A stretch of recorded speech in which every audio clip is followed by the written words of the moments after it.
Bueno, alumnos, este sería nuestro tercer tutorial y con esto pues yo creo que ya le damos contexto teórico al trabajo de sinergia. Y en este tutorial nos vamos a enfocar a hablar un poco del riesgo psicosocial, que es un concepto amplio que quiero que lo revisemos desde todos sus elementos.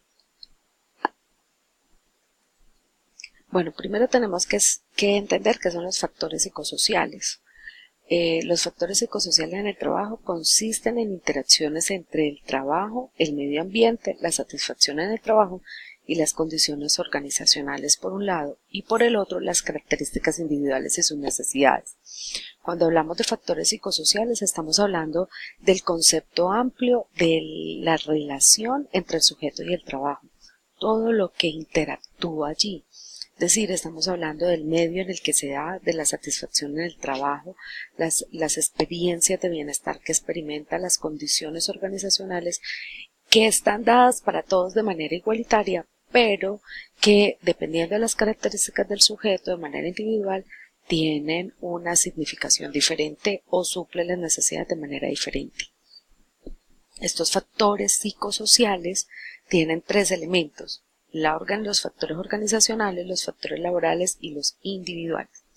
¿Qué quiere decir esto? Mira, un factor organizacional puede ser que la compañía está ubicada en una zona en donde las temperaturas climáticamente son altas. Los factores laborales es que esa zona, por lo tanto, requiere que las oficinas tengan muy buen aire acondicionado o buenas zonas de ventilación para que el confort o la sensación de confort sea agradable. Y los factores individuales es que a no todas las personas nos molesta el calor de la misma forma. Entonces hay seres humanos que tienen una resistencia al calor mucho más alta que otros. Ahí están los tres factores dentro de un mismo significado, ¿sí? Y el gran factor psicosocial es que hay una relación sujeto-trabajo en un contexto determinado y que puede generar un nivel de satisfacción o no en la persona de manera individual. En este orden de ideas no significa que los factores solo sean positivos o negativos. Realmente la significación de que sea positivo o negativo depende de la interacción del sujeto con el contexto, es decir, cómo él interpreta el mundo de manera individual y cómo el contexto está organizado para eso. Por otro lado, los factores psicosociales de riesgo de estrés son todos los factores que tienen una alta probabilidad de afectar negativamente al colaborador. Tienen varias características, entre ellas que se entienden en el espacio y el tiempo, es decir, para que sea un factor psicosocial de riesgo de estrés debe permanecer la condición durante un tiempo y un espacio prudente, es decir, no genera estrés una situación que se da momentáneamente, sino una situación que permanece en el tiempo y en el espacio. A veces es difícil la objetivación de estas situaciones porque hay unos factores individuales que no permiten que uno pueda, digamos que dirimir en esto tan fácilmente. Como les decía ahorita, cada uno resiste el calor de manera diferente.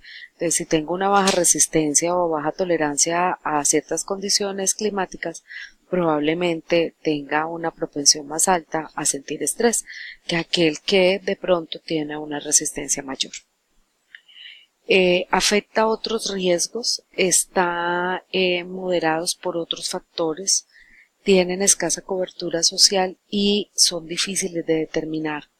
Los factores de riesgo de estrés son bien complejos porque, como les digo, las características individuales tienen mucho que ver y la interacción es muy importante. Entonces, un jefe gritón, una persona mandona, una situación organizacional compleja no tiene el mismo efecto en una persona que en otra.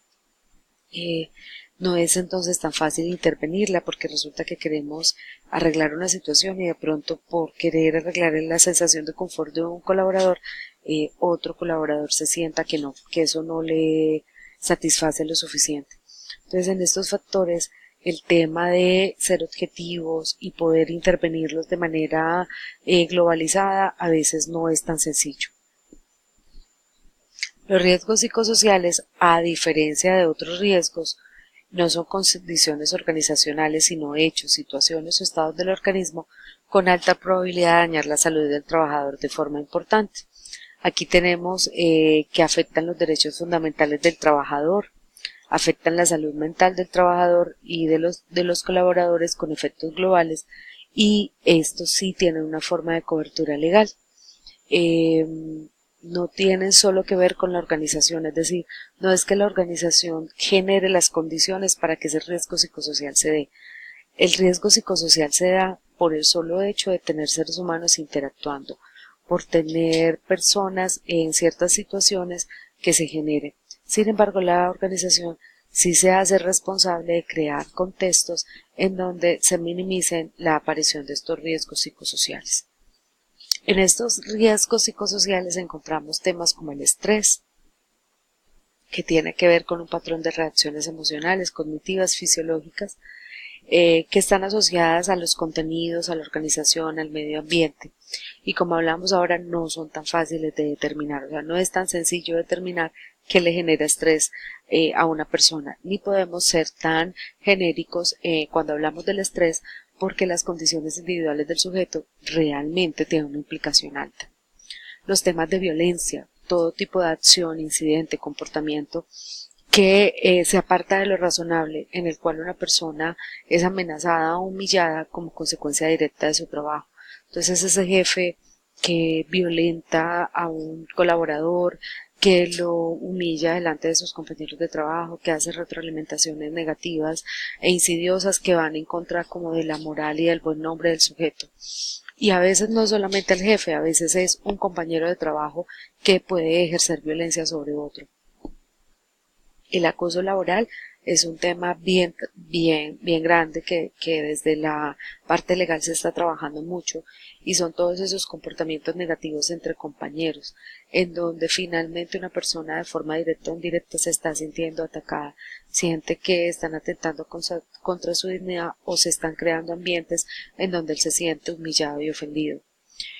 A veces no es muy fácil, como les digo, comprender el acoso laboral en los contextos organizacionales, porque a veces nos hemos acostumbrado por cultura y por forma de relación a ser un poco satíricos, sarcásticos, a dialogar desde la ironía, y esas formas de comunicación se nos están volviendo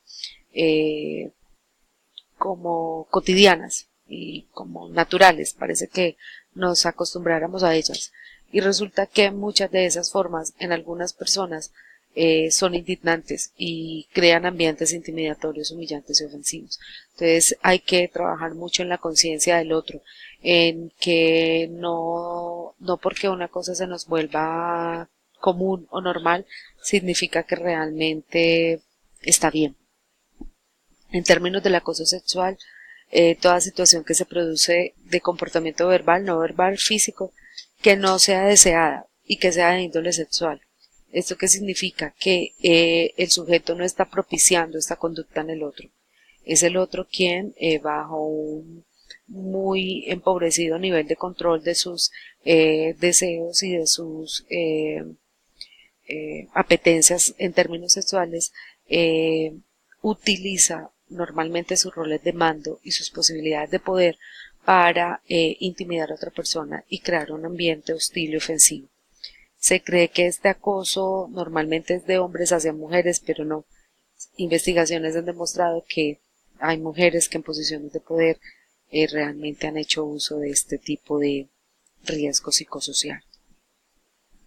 La inseguridad contractual, y hoy más que nunca lo vemos en los trabajos, donde lastimosamente las organizaciones, por estar tratando de disminuir sus cargas y sus prestaciones legales, generan mucha inseguridad contractual, contratos muy pobres, carentes de protección, carentes de una buena remuneración, carentes de pagos reales donde uno se sienta realmente tranquilo. La verdad es que la sensación de tranquilidad en el trabajo y de seguridad es bien importante para la persona, y a veces en la organización no nos damos cuenta de esto y permitimos que se creen este tipo de riesgos. El síndrome de burnout, que es el más alto nivel de estrés laboral y organizacional, donde el agotamiento emocional y la fatiga fue desmotivante a niveles que agredieron físicamente a un sujeto. Normalmente el síndrome de burnout viene acompañado de una sintomatología física que bloquea la capacidad de trabajo del sujeto, con incluso componentes físicos y de enfermedad. El síndrome de burnout no llega solo, es un desarrollo que se hace.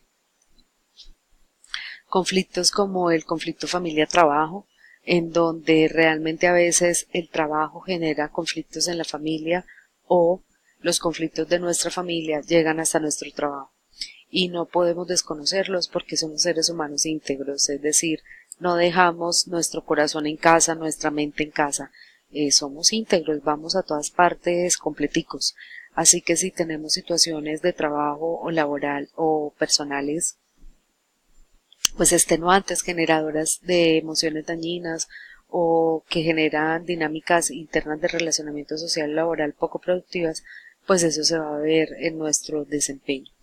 Y se sorprenderán, pero a veces este conflicto familia-trabajo tiene más implicaciones de las que queremos aceptar dentro de la dinámica laboral y personal. El trabajo emocional. Hoy en día hay bastantes cargos, bastantes tipos de empresas donde los trabajos emocionales tienen un alto protagonismo. Está relacionado con el autocontrol de las emociones positivas y negativas que se derivan de una exigencia organizacional, es decir, cuando el mismo trabajo me impide la expresión emocional desde el cargo que desempeño y estoy más en función de la satisfacción de otra persona que de poder expresar mis propias emociones. Entonces, por ejemplo, lo vemos mucho en los call centers, a veces la gente es grosera por teléfono, es insultante, es humillante con quien le atiende y este ser humano tiene que contenerse, contener toda esa agresión y eso finalmente poco a poco va teniendo una incidencia en su desempeño. Entonces, como pueden ver chicos, estos son los tipos de riesgo psicosocial, realmente son 6 o 8 que les estoy presentando. Ustedes pueden hacer entre sus rejillas de observación algunas para mirar qué es lo que más se da o escoger algunas que consideren por observación que sería importante trabajar por la misma dinámica de la organización y les interese profundizar. Creo que esto les da una ideita más clara de lo que queremos. Espero que les sirva. Saben que si tienen alguna duda, no duden en ir a hacer uso de su foro de preguntas permanentes, que tienen docentes muy interesados en ayudarlos para que puedan construir no solo un buen trabajo, sino un proceso de aprendizaje desde el saber hacer y desde el ser. Muchachos, cualquier cosa en el foro de preguntas permanentes o pues bueno, a mis alumnos que tienen contacto directo conmigo, cualquier momento es propicio para que dialoguemos. Saludos a todos y éxitos en este trabajo.